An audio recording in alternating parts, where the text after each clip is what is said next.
Ассалаумағалейкум достар, Giveaway моtovlog арнама қош келдіңіздер. Қазіргі сәтте Алматыда өте ыстық күндер болып тұр. Сол үшін мен кішкентай қызыммен бірге үлкен Алматы көліне баруға тырыстық. Қазір мотоциклмен сол жаққа баруға бола ма, болмай ма? Жауап осы бейнеде.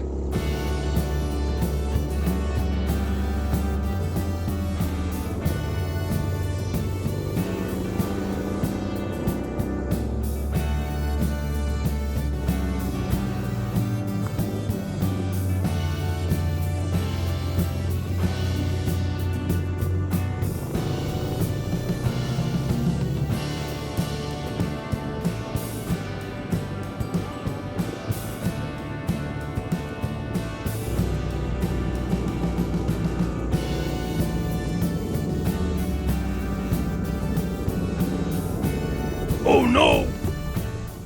Өтінішке орай көлге өтуге болмайды. Тек қана самокат немесе электровелосипед айдалып баруға болады.